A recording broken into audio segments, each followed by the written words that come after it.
Fortnite is a game that pretty much everyone in the world knows about. The game came out on July 25th of 2017, and I've been playing it for off and on ever since. When the game came out, there's pretty much nothing to do. Like, just look at this Season 1 map. It's pretty empty. Fortnite stepped up its game in Season 3 by adding a battle pass and changing the map to actually be really cool and have a lot of spots now. The first huge crossover event allowed you to play as Thanos and make things like this. Epic Games really took advantage of the growing popularity by putting so many crossovers that really make no sense into the game. Now it's time to jump into the hidden Fortnite lore. Now if you look closely on the map, there's a very important piece of Fortnite history, and that is Flush Factory. Something we always used to do when we got to Flush is break it down. That was what you did back in the day.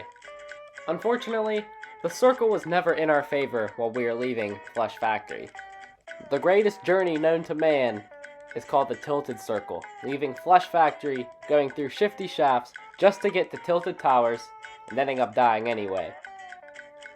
Another popular pit stop on the way to imminent death was Grandma's house. Somewhere in one of these circles lies Grandma's house, but we also took a stop at the local Wendy's. Fortnite did manage to have one other sacred location that our squad would always land at and take over. Now this location is the racetrack, the house next to the racetrack, and the gas station behind it.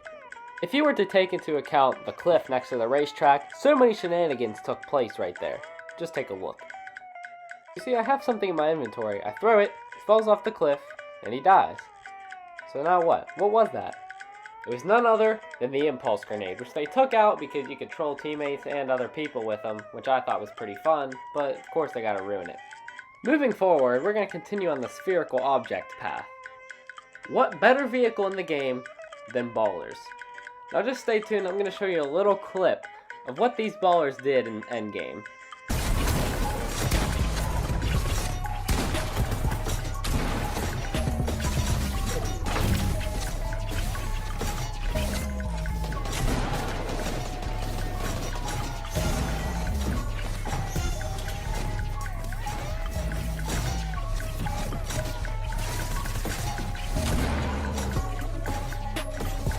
As you saw, those ballers were zooming everywhere in the circle, and the one guy threw the boogie bomb, knocked out the other guy out of his baller, didn't even worry about killing him, just took the baller so he could keep moving. There were like 14 people when that circle started.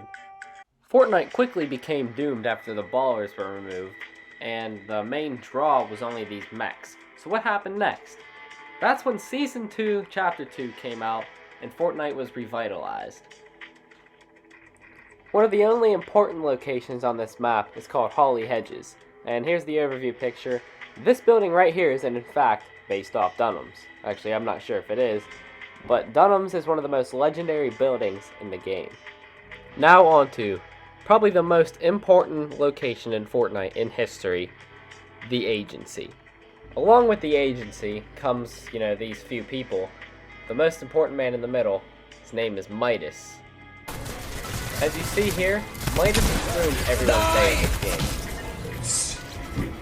Truth be told, I've always had trouble killing Midas. And let me tell you what my friends make me do every time we land at the Agency. Every game I start, it's, hey Chet, land on top of the Agency, and then find a weapon and go kill Midas. Midas is so tough, he makes sure I'm in my bed at my bedtime every night, and I can't stand it. And yes, I have a bedtime. When my mic goes silent, that's my announcement to my friends, it's my last game. The future of Fortnite is shaky, but let's just hope this Doomsday event wipes out Midas for good. I'm tired of him putting me to bed.